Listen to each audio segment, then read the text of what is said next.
नमस्कार, मैं हूं खुशबू पांडे। स्वागत है आपका हमारे खास कार्यक्रम जनता सरकार, जिसमें हम बात करेंगे सत्ता के सिंहासन से लेकर जनता के सरोकार तक। साथ ही हम आपको बताएंगे प्रदेश सरकार की हर उस योजना के बारे में जिनका सीधा संबंध हरियाणा के जनता से। जो योजनाएं प्रदेश के विकास को नई गति प्रदान करेंगी और हरियाणा की जनता का चहुमुखी विकास भी करेंगी, ताकि प्रदेश की जनता तरक्की की राह पर आगे बढ़े और हरियाणा प्रदेश निरंतर उन्नति की नई ऊंचाइयों को छूता हुआ प्रगतिशील रहे। तो अगले 30 मिनट तक बने रहिए हमारे साथ और देखते रहिए जनता सरकार।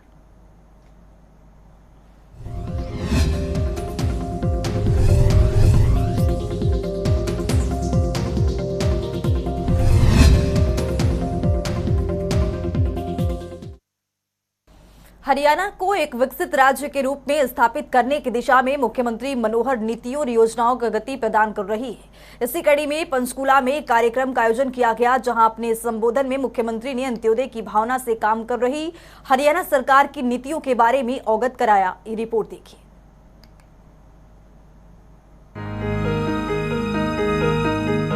हरियाणा के मुख्यमंत्री मनोहर लाल ने शुक्रवार को पंचकूला में आयोजित कार्यक्रम में शिरकत की। इस अवसर पर मुख्यमंत्री मनोहर लाल ने जनता को संबोधित करते हुए कहा कि प्रदेश सरकार पंडित दीनदयाल उपाध्याय के अंत्योदय के विजन को सही मायने में चरितार्थ कर रही है और गरीब से गरीब व्यक्ति जिनकी आय 1 लाख रुपए से कम है, उसकी आय 1,80,000 रुपए तक करने की योजना बनाकर उनको लाभ दिया जा रहा है। वर्ष 2023-24 के बजट में 2,000 करोड़ रुपए का विशेष प्रावधान किया गया है, जिसके माध्यम से अंत्योदय मेले में स्वरोजगार के लिए बैंक ऋण उपलब्ध करवाएंगे। मुख्यमंत्री मनोहर लाल ने कहा कि ऐसे लोग जो बैंकों से लिए गए ऋण को समय पर वापस नहीं लौटा सके और बैंकों ने उनका सिविल स्कोर देखकर दोबारा ऋण देना बंद कर दिया था, उनकी सरकार द्वारा मदद की जाएगी। उन्होंने कहा कि प्रदेश की 2.25 करोड़ जनता को वे अपने परिवार मानते हैं। मुख्यमंत्री मनोहर लाल ने कहा कि पूर्व की सरकार में गरीबी हटाओ का नारा दिया गया था, लेकिन गरीबी हटाई नहीं गई। हमने पिछले 8 वर्षों में समाज के लिए अंतिम पंक्ति में खड़े व्यक्ति को कैसे आगे लाया जाए, उसकी चिंता की है। कैसे गरीबी हटेगी, कभी किसी ने बताया नहीं, विचार किया नहीं। लेकिन एक तरफ कांग्रेस पार्टी, दूसरी तरफ जनसंघ के वो नेता पंडित दीनदयाल उपाध्याय, उन्होंने 1966 में कह दिया था, जब अपना हरियाणा बना ही बना था, वो तो सारे देश के नेता थे, उन्होंने कहा कि अगर देश को सुखी करना है तो इस समाज के जो लोग खड़े हैं उसमें सबसे आखिरी जो व्यक्ति खड़ा है, अब उसके पास चले जाओ, उसकी तकलीफ समझो, उसको आगे करो। क्योंकि जब तक वो व्यक्ति आखिर में खड़ा रहेगा, आगे वाले तो मजे मस्ती करते ही रहेंगे, पीछे वालों की चिंता करो। अगर आप पीछे वाले लोगों को आगे लाओगे, फिर जो पीछे रह जाएंगे उनको लाओ, जो और पीछे रह जाए उनको लाओ, पीछे से आगे लाते रहो, कभी ना कभी अंतर कम हो जाएगा। और एक शब्द दिया था उन्होंने, अंत्योदय।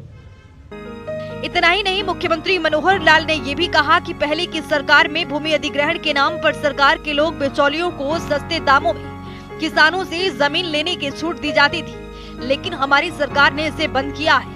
अब किसान अपनी मर्जी से कलेक्टर रेट या बाजार भाव पर अपनी जमीन सरकार को बेचने की पेशकश कर सकता है। मुख्यमंत्री मनोहर लाल ने विपक्ष पर तंज कसते हुए कहा कि बेरोजगारी के नाम पर युवाओं को बहकाया जा रहा है। वर्ष 2017 में CMII एजेंसी ने हरियाणा की बेरोजगारी दर 2% दिखाई थी और बाद में उसी महीने उसने कभी 12%, 24% और 36% दिखाई है। उन्होंने कहा कि परिवार पहचान पत्र एक अनूठा दस्तावेज है जो किसी भी देश में नहीं है। कई राज्यों ने हरियाणा की PPP योजना का अध्ययन किया है। और जो बेरोजगारी का जो राग अलापते हैं ना, ये क्योंकि सरकार को बदनाम करने के लिए कुछ न कुछ शोषा छोड़ना पड़ता है। एक कंपनी पकड़ रखी है, वैसे वो कंपनी शुरू में तो ऐसी थी कि उसको पता ही नहीं था हरियाणा में क्या क्या नहीं है। 2017 में उन्होंने कहा कि हरियाणा में 2% बेरोजगारी है, लेकिन बाद में कांग्रेस वालों से तार हिल गए कि तुम ये क्या बोल रहे हो, अगर ये करोगे तो हमारी तो दाली नहीं गलेगी, इसको बढ़ाओ। तो फिर 2% से 12%, 12 से 24%, 24 से 36%, जैसे सारा ही हरियाणा बेकार हो गया। 36-37% तक बेरोजगारी दिखा दी। फिर जब उनको किसी ने बताया बहुत ज्यादा बढ़ गए हो, एक ही महीने में 24% कर दी। अरे तुम्हारे आंकड़ों पर कौन भरोसा करेगा। हमने तो परिवार पहचान पत्र के माध्यम से लोगों से पूछा है कि आप क्या करते हो, कोई कहता मैं दुकानदार हूं, कोई कहता मैं किसान हूं, कोई कहता मैं नौकरी करता हूं, और जो काम नहीं करता वो कहता मैं बेरोजगार हूं। हमारे पास बेरोजगारों की संख्या है एक एक की। आज 6% से लेकर 7% बेरोजगारी हम मानते हैं। इनको रोजगार कैसे मिले इसकी हम चिंता करते हैं।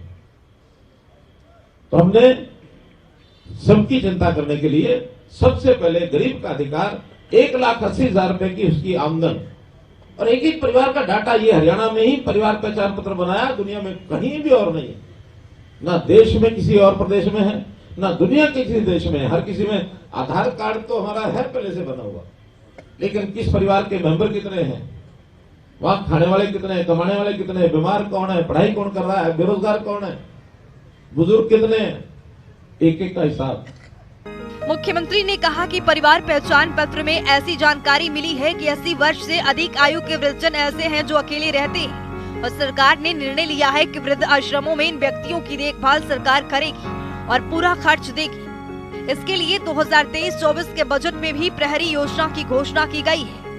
अभी 3 दिन पहले मैंने एक साहब मंगवाया, कहने लगे जी हरियाणा में 3,600 लोग ऐसे हैं जिनकी उम्र 80 साल से ऊपर है और अकेले रहते हैं।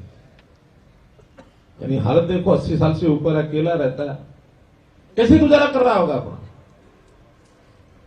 ना तो कुछ हाथ से कर सकता हो, चाहे महिला हो चाहे पुरुष हो। तो हमने बजट में घोषणा कर दी कि इन 3,600 लोगों के लिए वृद्धाश्रम में इनको सबको लाएंगे, सारा खर्चा सरकार करेगी। मुख्यमंत्री ने कहा कि हरियाणा देश का ऐसा पहला राज्य है जहां वृद्धावस्था सम्मान भत्ता 2,750 रुपए प्रति माह दिया जा रहा है।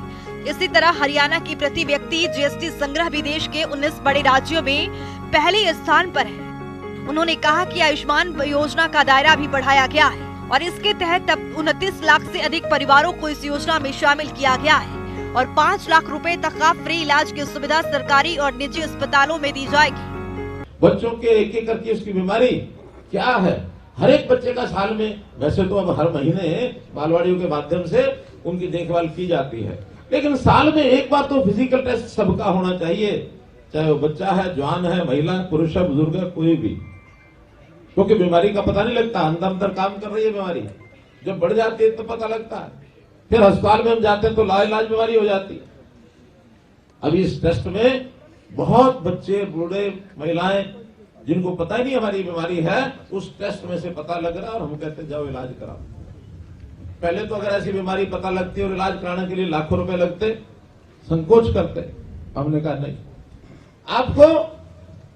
आपको इलाज भी मुफ्त होगा, 5 लाख रुपए तक का इलाज, कोई पैसा आपको देना नहीं। ये जीएसटी जो लागू हुआ है, इसमें हर प्रदेश में कितनी इंडस्ट्री है, कितना माल बनता है, कितना बिकता है या कितना व्यापार है, उससे जीएसटी इकट्ठा होता है। जीएसटी में बड़े प्रदेशों का अलग एक पैमाना बनता है, छोटे प्रदेशों का अलग बनता है। तो जो छोटे प्रदेश हैं उनमें तो सिक्किम नंबर 1 पर है, सिक्किम, गोवा, फिर नागालैंड, फिर मिजोरम, मणिपुर, त्रिपुरा, ये छोटे छोटे 15-16 प्रदेश हैं और 19 प्रदेश बड़े प्रदेश हैं। 19 प्रदेश बड़े प्रदेशों में प्रति व्यक्ति जीएसटी की कलेक्शन हरियाणा की सबसे ज्यादा, मित्रों सबसे ज्यादा। इसके साथ ही मुख्यमंत्री ने कहा कि सरकार ने भी हाल ही में निर्णय लिया है कि 1,80,000 रुपए वार्षिक आय से अधिक आय वाले परिवार भी चिरायु योजना का लाभ ले सकते हैं। इसके लिए उन्हें 1,500 रुपए प्रति माह जमा करवाने होंगे।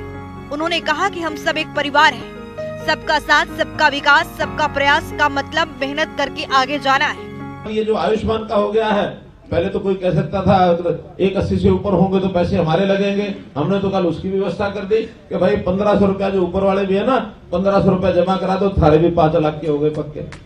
इतना ही नहीं, मुख्यमंत्री ने कहा कि गन्ना उत्पादक किसानों को भी सूक्ष्म सिंचाई की ओर जाना चाहिए। गन्ने की फसल के अधीन 2 लाख एकड़ क्षेत्र को लाने का लक्ष्य रखा गया है और जहाँ कहीं खुली सिंचाई होती है उसको टपका सिंचाई, फुहारा सिंचाई, माइक्रो इरिगेशन, उस पर ला रहे हैं।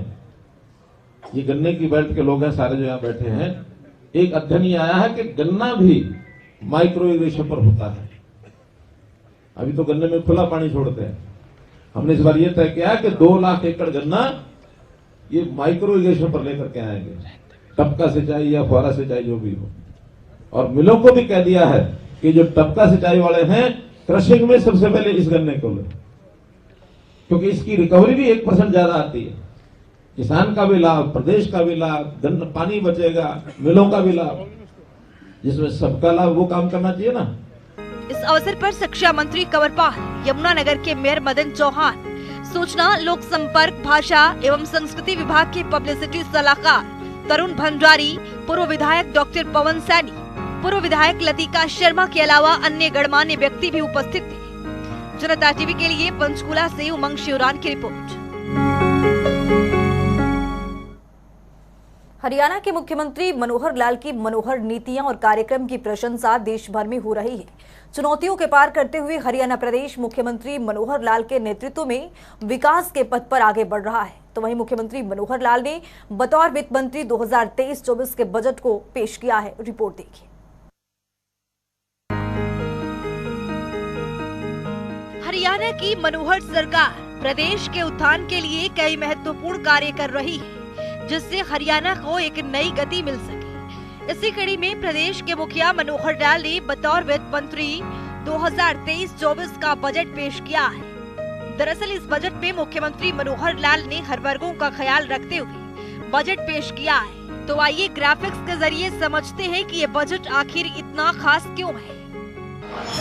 कृषि, बागवानी, पशुपालन, मत्स्य पालन, सहकारिता के लिए 8,316 करोड़, युवा सशक्तिकरण और उद्यमिता के लिए 1,636 करोड़, पंचायती राज संस्थान ग्रामीण विकास के लिए 7,202 करोड़, खेलों के लिए 566 करोड़, शिक्षा के लिए 20,636 करोड़, गृह के लिए 6,826 करोड़, शहरी विकास और आवास क्षेत्र के लिए 5,853 करोड़, सड़कों, राजमार्गों एवं रेलवे क्षेत्र के लिए 5,408 करोड़, जन स्वास्थ्य अभियांत्रिकी के लिए 5,017 करोड़, सिंचाई जल संसाधन क्षेत्र के लिए 6,598 करोड़, ऊर्जा क्षेत्र के लिए 8,283 करोड़, नागरिक उड्डयन विभाग के लिए 4,131 करोड़, पर्यटन एवं विरासत क्षेत्र के लिए 3,023 करोड़, परिवहन विभाग के लिए 4,131 करोड़,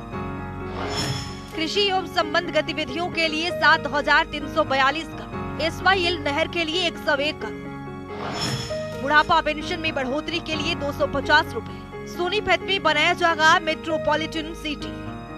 इतना ही नहीं, मुख्यमंत्री मनोहर लाल ने मिशन 2024 पर फोकस करते हुए वित्त वर्ष 2023-24 के लिए बतौर वित्त मंत्री 1,83,950 करोड़ रुपए का बजट पेश किया है, जिसमें उन्होंने कई बड़ी बातें कही हैं। तो चलिए ग्राफिक्स के जरिए देखते हैं कि सीएम की कौन कौन सी बड़ी बातें हैं। अमृतकाल का पहला बजट पेश करना गर्व की बात। कोविड-19 महामारी के प्रभाव को कम रखने में सफल रहे। सरकार के प्रयासों से अर्थव्यवस्था में गति आई। हरियाणा को विकास की नई बुलंदियों पर ले जाएंगे।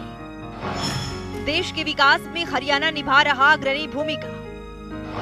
जीडीपी में हरियाणा का 3.86% योगदान रहा। 2022-23 में जीडीपी विकास दर 7.1% रहने का अनुमान। प्रति व्यक्ति आय 2022-23 में बढ़कर 2,96,685 रुपए का अनुमान। हरियाणा के मुख्यमंत्री मनोहर लाल ने बतौर वित्त मंत्री बजट सत्र के चौथे दिन 2023-24 का बजट पेश किया है। इस दौरान मुख्यमंत्री मनोहर लाल ने कहा कि सरकार का मेरा लगातार चौथा और अमृतकाल का पहला बजट है, जो कि मेरे लिए गर्व की बात है। मुख्यमंत्री मनोहर लाल ने कहा कि अमृतकाल में प्रवेश करते हुए हम हरियाणा को विकास की नई बुलंदियों पर लेकर जाएंगे। सरकार का मेरा लगातार चौथा बजट और अमृतकाल की वेला में पहला बजट प्रस्तुत करते हुए मुझे बड़े गर्व का अनुभव हो रहा है। मुझे ये कहते हुए बड़े हर्ष की अनुभूति हो रही है कि हमारे माननीय प्रधानमंत्री श्री नरेंद्र मोदी जी के दूरदर्शी और प्रगतिशील नेतृत्व में और हमारे सामूहिक प्रयासों से राज्य कोविड-19 महामारी के प्रभाव को न्यूनतम रखने में सफल रहा है। वहीं 2023-24 के बजट में मुख्यमंत्री मनोहर लाल ने कृषि से संबंधित महत्वपूर्ण बजट पेश किया।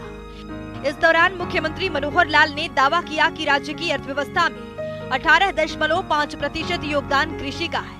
यही नहीं, हरियाणा एकमात्र ऐसा राज्य है जो किसानों को 14 फसलों के लिए न्यूनतम समर्थन मूल्य पर आश्वासन देता है। कृषि एवं संबद्ध गतिविधियों का राज्य की अर्थव्यवस्था में 18.5% का योगदान है। भारत के आर्थिक विकास में हरियाणा के किसानों का योगदान सभी जानते हैं। हरियाणा एकमात्र ऐसा राज्य है जो किसानों को 14 फसलों के लिए न्यूनतम समर्थन मूल्य पर आश्वासन देता है। मुझे ये कहते हुए खुशी हो रही है कि मेरी फसल मेरा ब्यौरा पर 9 लाख से अधिक किसान नियमित रूप से पंजीकृत कराते हैं।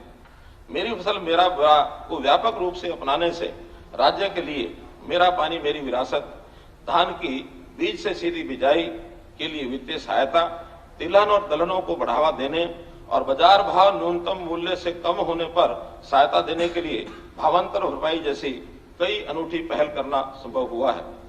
खरीद प्रक्रिया को सुव्यवस्थित करने और सरकारी खरीद की मंजूरी के बाद 48 घंटे में भुगतान के अलावा किसानों को लाभ का सीधा हस्तांतरण सुनिश्चित करने में सक्षम रही है। पिछले 2 वर्षों में सरकार ने कृषि क्षेत्र में क्रियान्वित की जा रही विभिन्न योजनाओं के लिए 428 करोड़ रुपए के अलावा किसानों की फसलों की खरीद के 45,000 करोड़ रुपए से अधिक की राशि सीधे उनके खाते में जमा कराई है। मुझे ये बताते हुए बड़ा गर्व हो रहा है कि कृषि में आय बढ़ाने के हमारे प्रयासों को मान्यता देते हुए भारतीय कृषि और खाद्य परिषद द्वारा हरियाणा को सर्वश्रेष्ठ राज्य कृषि व्यवसाय पुरस्कार 2022 से सम्मानित किया है। भारत सरकार के प्रस्ताव पर संयुक्त राष्ट्र संघ द्वारा वर्ष 2023 को अंतर्राष्ट्रीय मोटे अनाज वर्ष के रूप में मनाया जा रहा है। इतना ही नहीं, शिक्षा के क्षेत्र में भी मुख्यमंत्री मनोहर लाल ने प्रदेश के युवाओं के भविष्य को देखते हुए कई महत्वपूर्ण प्रस्ताव पर मुहर लगाई है। इसके साथ ही एक गुरुकुल और 2 प्रशिक्षण केंद्रों को स्थापित किया जाएगा, जो कि कुरुक्षेत्र और करनाल में स्थापित किए जाएंगे। रोजगार प्राप्त करने में सक्षम बने, पारंपरिक नौकरियों के अलावा आधुनिक उद्योग से संबंधित नौकरियों के लिए और उभरती प्रौद्योगिकियों में कौशल प्रशिक्षण पर विशेष ध्यान दिया जाएगा। वृद्धों और अशक्तों की देखभाल करने वालों के रूप में नौकरी करने के इच्छुक युवाओं को एक विशेष प्रशिक्षण दिया जाएगा। वर्ष 2023-24 में 2 लाख युवाओं के कौशल प्रशिक्षण के लिए 250 करोड़ रुपए की राशि का प्रावधान करता हूं। यदि जरूरत पड़ी तो इस प्रस्तावित राशि के अतिरिक्त अलग से बजट प्रावधान किया जाएगा।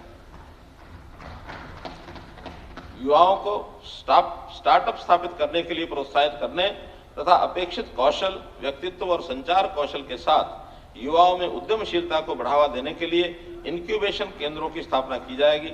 बैंकों, वित्तीय संस्थानों और उद्यम पूंजी निधियों से ऋण की सुविधा भी उपलब्ध करवाई जाएगी। मैं बैंकों और वित्तीय संस्थानों के सहयोग से वेंचर कैपिटल फंड स्थापित करने का प्रस्ताव करता हूं, ताकि स्टार्टअप उद्यमियों में जो महिलाएं हैं या 1,80,000 रुपए तक की वार्षिक आय वाले परिवारों के लोग हैं या अनुसूचित जाति या पिछड़े वर्ग से संबंधित हैं को ऋण और इक्विटी के माध्यम से वित्तीय सहायता प्रदान की जाएगी। मुख्यमंत्री ने सोनीपत जिले को भी बड़ी सौगात दी है। उन्होंने कहा कि सोनीपत के गन्नौर में हरियाणा अंतर्राष्ट्रीय बागवानी मंडी का निर्माण इस साल शुरू होने की संभावना है। भूमि अधिग्रहण के पिछले कटु अनुभवों के कई वादों को जन्म दिया है, किसानों को असंतुष्ट और नाराज किया है। हमने विकास आवश्यकताओं को पूरा करने के लिए अनिवार्य भूमि अधिग्रहण की अपेक्षा ई भूमि पोर्टल के माध्यम से राज्य में बुनियादी ढांचे के विकास के लिए किसानों की सहमति से भूमि खरीदने का कार्य सफलतापूर्वक किया है। अब हमने आवासीय और औद्योगिक क्षेत्र के विकास के लिए भूमि प्राप्त करने हेतु लैंड पूलिंग और लैंड पार्टनरशिप पर हाल ही में नीतियां अधिसूचित की हैं। इतना ही नहीं, मुख्यमंत्री मनोहर लाल ने बजट में पशुपालन विभाग के लिए भी बजट में एक बड़ी सौगात दी है।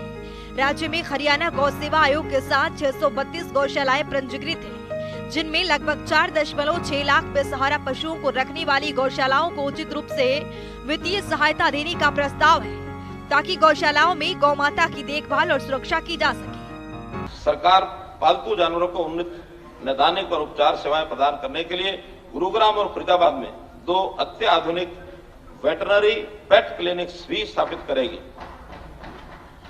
भिवानी जिले के सिवानी खंड की गढ़वा ग्राम पंचायत द्वारा उपलब्ध कराई गई जमीन पर एकीकृत aqua park centre of excellence स्थापित किया जाएगा।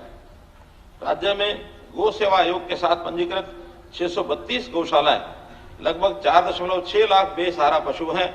मैं बेसहारा पशुओं को रखने वाली गौशालाओं को उचित रूप से वित्तीय सहायता देने का प्रस्ताव करता हूं, ताकि गौशाला में गौमाता की देखभाल और सुरक्षा की जा सके। हरियाणा की मनोहर सरकार के कुशल नेतृत्व में 2023-24 का बजट उम्मीदों से भरा है। सरकार ने बजट में हर वर्गों का ध्यान में रखते हुए कई महत्वपूर्ण घोषणाएं की हैं, जिससे प्रदेश के गरीब जरूरतमंद लोग भी इस बजट का भरपूर फायदा उठा सकते हैं। जनता टीवी के लिए चंडीगढ़ से पवन सिवर की रिपोर्ट। वहीं हरियाणा की मनोहर सरकार ने ग्रामीण अर्थव्यवस्था को मजबूती प्रदान करने के लिए कई बड़े कार्य कर रही है। तो चलिए ग्राफिक्स के जरिए समझेंगे। ग्रामीण अर्थव्यवस्था को मजबूती प्रदान करेगा हरियाणा का ये बजट। पैक्स का कंप्यूटरीकरण है 771, तो वही नए पैक्स 500 है। हर को बैंक को रियायती ब्याज दर पर 10,000 करोड़ की ऋण सुविधा मंजूर करेगा। तो चलिए अब जान लेते हैं कि आज के सवाल का विजेता कौन है।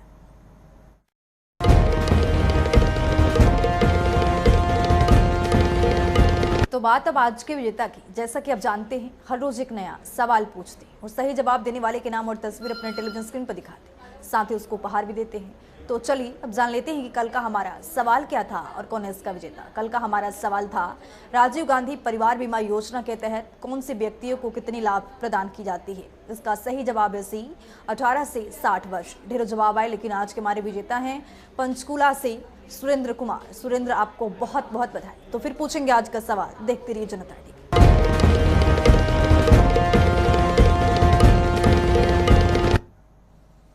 तो वक्त हो गया है आज की मुलाकात का। आज की मुलाकात में हम हर दिन नए शख्सियत से आपको रूबरू कराते हैं और उनकी कार्य प्रणाली पर बारीकी से नजर डालते हैं, जानते हैं वो तमाम योजनाएं जो बनी है हरियाणा की जनता के लिए। तो वैसे ही शख्सियत जनता टीवी ने खास बातचीत की है। इनका नाम है डॉक्टर सुखदेव सिंह, जो कि सिरसा से क्वालिटी कंट्रोल इंस्पेक्टर के पद पर काबिज हैं। सुनिए।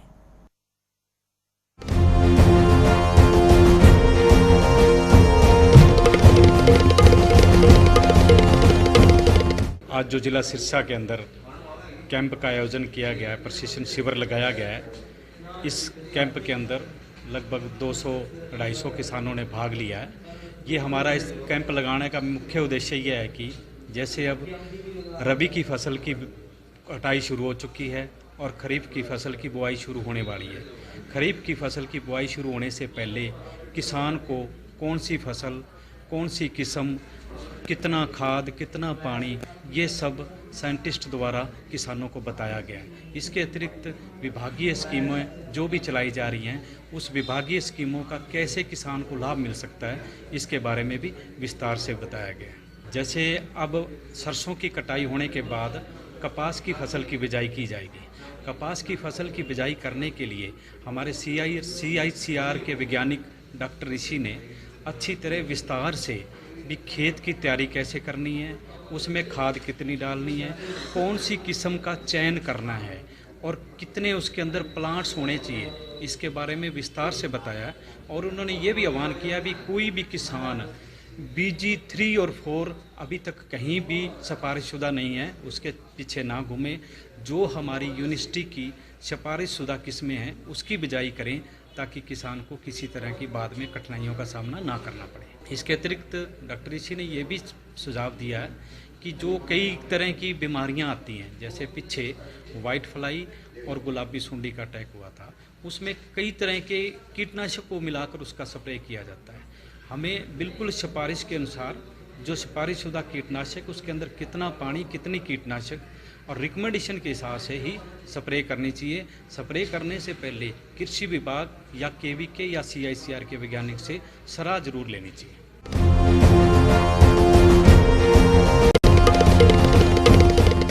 तो वक्त हो गया है आज के सवाल का। तो चलिए जान लेते हैं कि आज के सवाल में क्या कुछ है।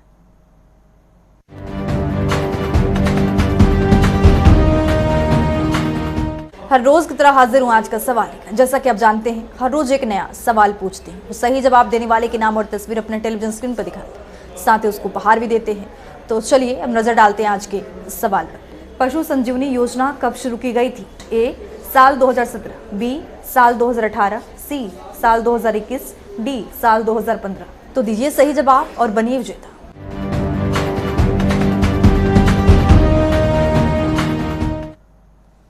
तो इस खास कार्यक्रम के जरिए हमारा मुख्य उद्देश्य है हरियाणा सरकार की कल्याणकारी योजनाओं की जानकारी और उसका लाभ प्रदेश के हर एक नागरिक तक पहुंचाना है, क्योंकि जब प्रदेश का नागरिक समृद्ध और खुशहाल होगा तभी प्रदेश विकास के पथ पर आगे बढ़ेगा। हमारे खास कार्यक्रम जनता सरकार में आज के लिए इतना ही। नमस्कार।